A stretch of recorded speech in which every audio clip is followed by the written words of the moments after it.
People argue about how many Iraqis have died since 2003. Even conservative estimates say that 90,000 Iraqis have lost their lives. This is one of the faces of death in Baghdad.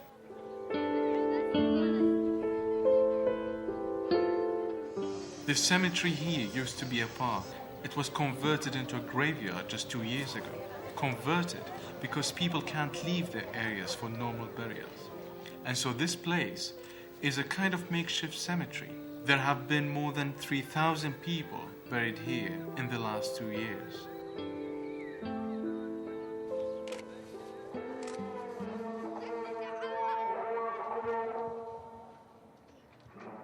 Sitting on the edge of his son's grave, I meet Jamal Abbas.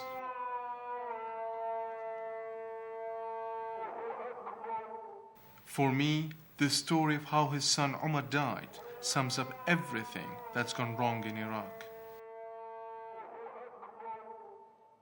Omar was a Sunni. He had a best friend called Ali, a Shia. They'd been friends for years, and in 2006, they went out for a meal, not far from the graveyard. A Shia death squad arrested both of them and asked them their names. Ali was spared because of his name. Omar was shot dead because of his. We are a peaceful people. Everyone is welcomed here, Mr. Abbas tells me. Like Omar, most of the dead here were killed in their shops, outside their houses, on the way to work or coming from work because of their names or their family names. Baghdad is a city full of grief. But at least the dead here can be mourned properly with dignity. There is another more horrific graveyard in Baghdad that I want to show you. A place where only the killers and the killed go to. It has entered into the Iraqi mythology as the inferno of modern-day Baghdad.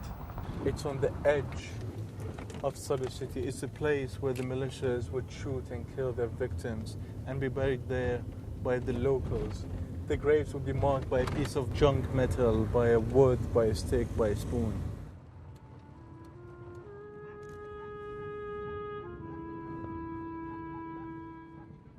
It's a large stretch of wasteland, a rubbish tip called a Sadr. This is the place where militiamen bring their kidnapped victims. In this place, they kill them and dump the bodies here.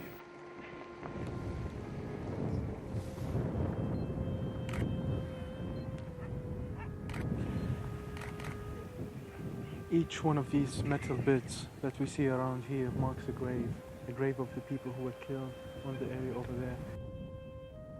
Look at these pieces of metal and junk. They are the gravestones of the unknown dead.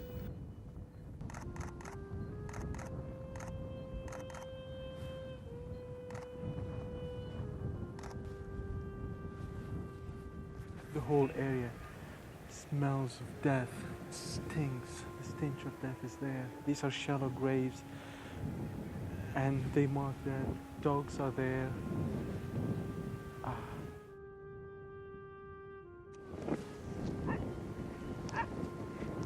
They have no mourners and no ceremony. We see just one name among these improvised gravestones. Ahmad Safi. He died on 6th of June 2007. Above his name, there's a verse from the Quran, which reads, Inna wa'dullahi haqq. God's promise will be fulfilled.